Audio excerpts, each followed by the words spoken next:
Halimbawa, DA64V tsaka DA64W, pagkukumparahin ko. Bakit mo pagkukumparahin yan? Parehas naman DA64 yan. Blah, blah, blah, blah, blah. Eh, yun yung meron ako eh. Diba?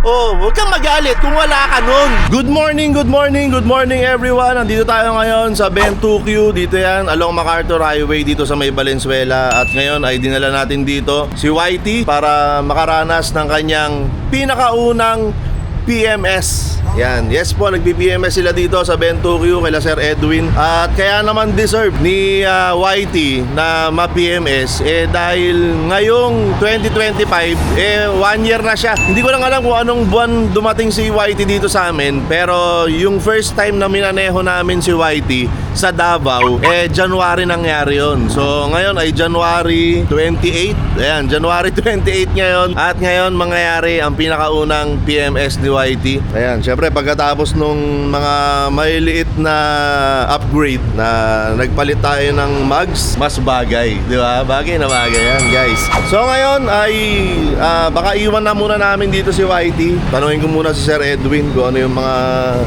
gagawin niya. Sir, aga natin. Hindi, tanghali na. Tanghali na ba? Sir, ano yung mga posibleng gawin kay YT habang ngayon parang PMS niya ngayon PMS. Anong gagawin kay YT? Change oil, change filter, check brakes, ulan, check, lahat. Ginagawa niyo ba yun yung parang i-test drive mo muna para maramdaman mo rin kung ano yung mga problema, gano'n? Oo, para yung mga suspension, check natin. Kung may kalampag o wala. So, sige, balikan na lang natin. Tapos mamaya pagbalik namin, tsaka natin aalamin, papakwento natin kay Sir Edwin kung ano yung mga ginawa niya dito kay YT. Huwag kang bibili ng minivan!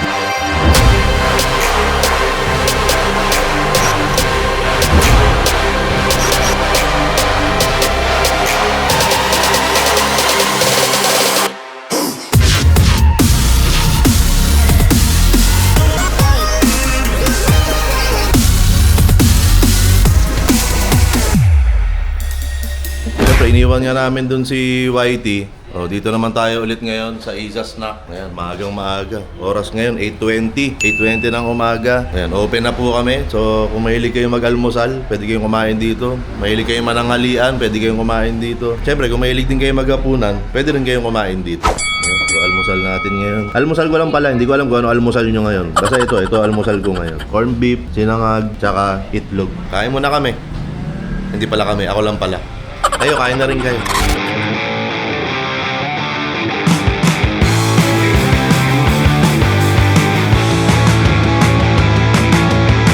Ayan, at pagkatapos kumain, ito nga, yung mga t-shirt na to ay dadalhin namin dito sa may likod para ma-deliver, dadalhin sa printing.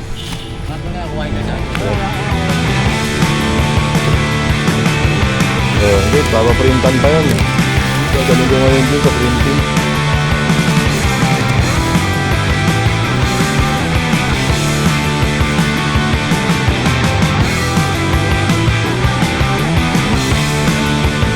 Pwede na gawin. Okay, so ngayon papunta ako ngayon dun sa printing. Dito lang din sa Valenzuela. Siyempre halos lahat ng supplier ko puro Valenzuela lang. Okay, ang problema ko ngayon, dahil nga itong Action 5 na yung gamit ko, wala akong pang mount dito sa quick release. Okay, hindi pa ako nakakabili. Ito kasing Action 5, meron na siyang parang quick release. Ayan, so well, mahirap i-explain, pero yung mga gumagamit ng Action 5 magigets nila na yun, yung magnetic na parang mount sa ilalim. Basta may mga conversion na kailangan pagdaanan para makakabit ko rito sa quick release.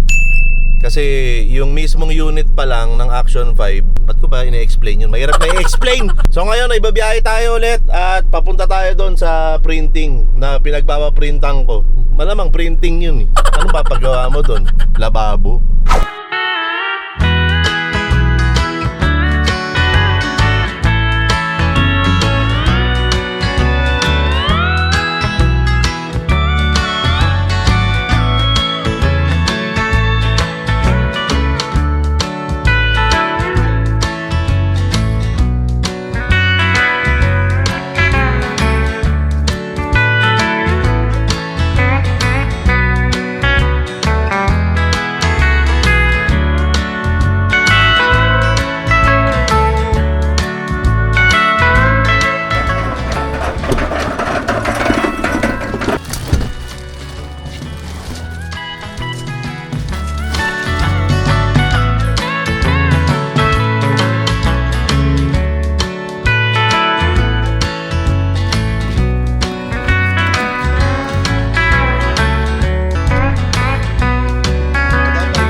ganun lang kabilis ay nakarating na tayo dito sa kaibigan namin na nagpiprint. At eto, kita nyo naman, gamit na gamit, kahit si Bukbok.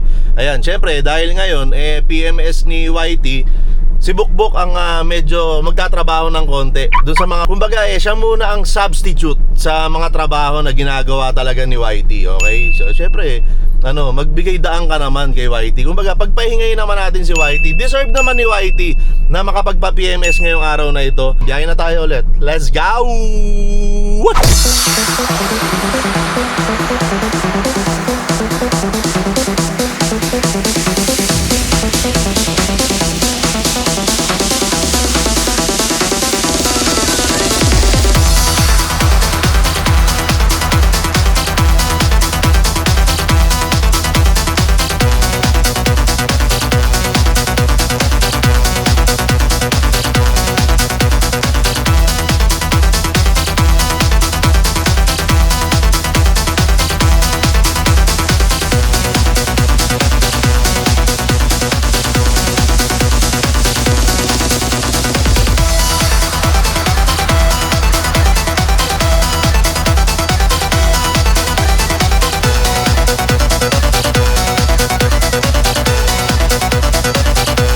Okay, so andito tayo ngayon sa pambansang palamigan ng Pilipinas, SM.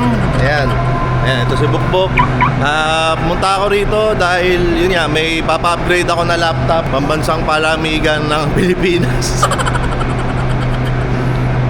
Na-check ko ba? Chinek ko ba kung nakalock si Bukbok? Lagi akong ganito. Lagi akong ganito, guys. Okay. Kayo rin ba ganun kayo? Nalock nyo na, kaso paglakad nyo konti, nilock ko ba?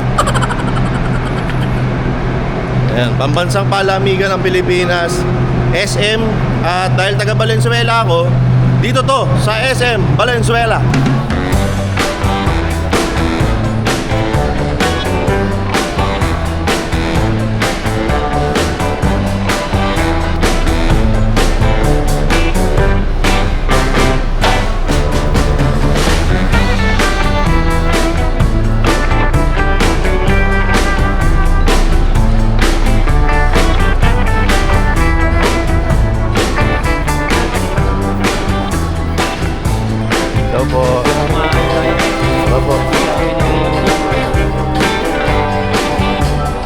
Okay, dito tayo sa may third floor ng SM Valenzuela. Okay, so dito sa SM Valenzuela, dito ako lagi nagpapaayos ng mga laptop ko, repair, upgrade. Yan, dito yan, sa third floor. Mr. Zion ba? Oo, sir. Mr. Zion. Ayan, Mr. Zion Repair and Services. Ayan, so ngayon, dinala ko yung laptop na papagamit ko kay CC para pang-edit niya, para ma-upgrade. Dagdag dagdag memory.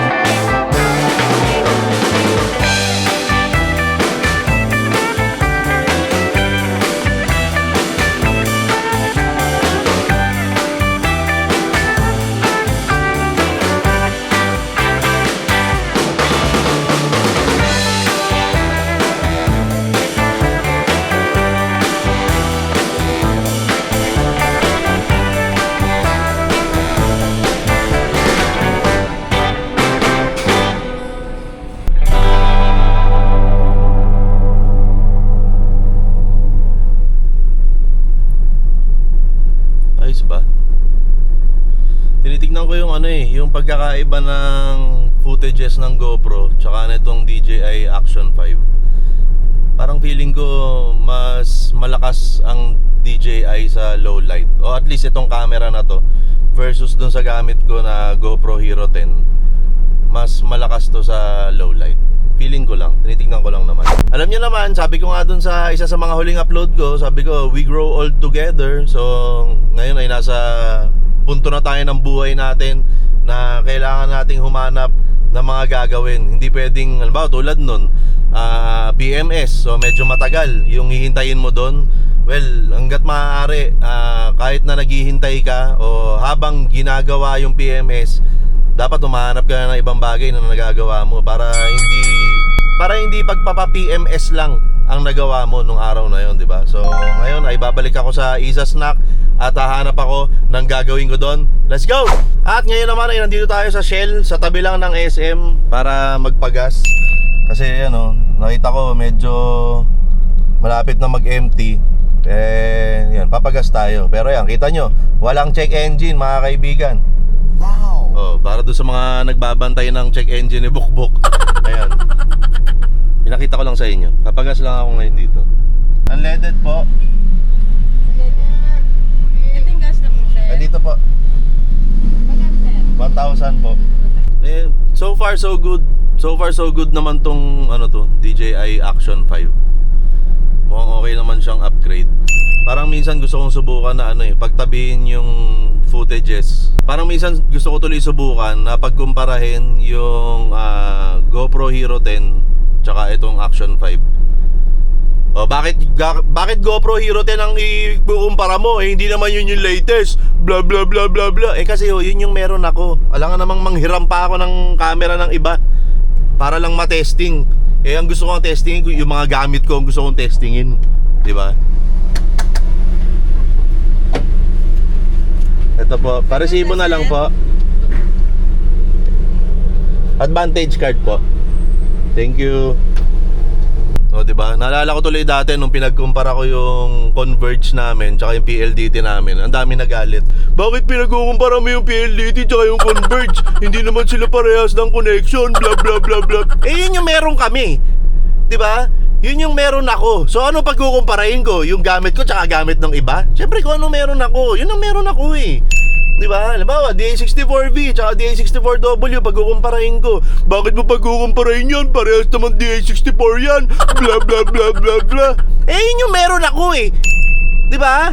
Oh, huwag kang magalit kung wala ka nun. Thank you. Thank you, sir. Salamat.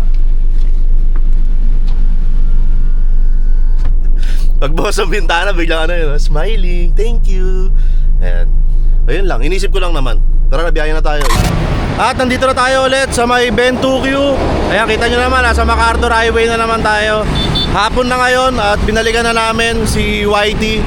So, kausapin natin si Sir Edwin ngayon kung ano nga ba ang mga ginawa nila kay YT dito sa Ben 2Q. Ayun pala si YT, oh. Tara, kausapin natin si Sir Edwin. Let's go. Ayan, ito si Sir Edwin. Sir, kwento mo nga kung ano yung mga ginawa nyo rito kay YT. Change oil, Yan. tapos change filter, check brakes, harap likod. Makapal pa yung likod, yung harap ang pinalitan. Belt, palit ng belt, main saka aircon belt. Check ng ng pangilalim. Medyo okay pa naman. Yung coolant, tapalitan na natin nung nakaraan, di ba? Okay naman, sir. Okay lang naman. Tapos naglagay tayo ng wash oil, tapos palitan natin ng fully synthetic. So, Kasi hindi natin alam yung oil na ginamit dati. so after 1,000 kilometers, babalik ulit si YT. Okay. Para palitan ng fully synthetic. Yung made in Belgium. Yun. Made in Belgium. Oo, Ardeca oil. Baka naman Ardeca. Iuwi na namin si YT. Mag-uusap pa kami ni Sir Edwin. Pero, ayan, maraming salamat sa Ben 2Q. Puntahan nyo sila rito sa may Valenzuela along MacArthur Highway. Malapit sa... Saan ba tayo malapit? Basta sa City Hall ng Valenzuela. Ayan, malapit sa City Hall ng Valenzuela. Pag nakarating kayo sa People's Park, sa Town Center, yun na, siguro mga 100 meters lang, nandito na kayo. Okay? Okay ba yun, sir? Okay yun. Salamat, sir. Salamat. Maraming salamat.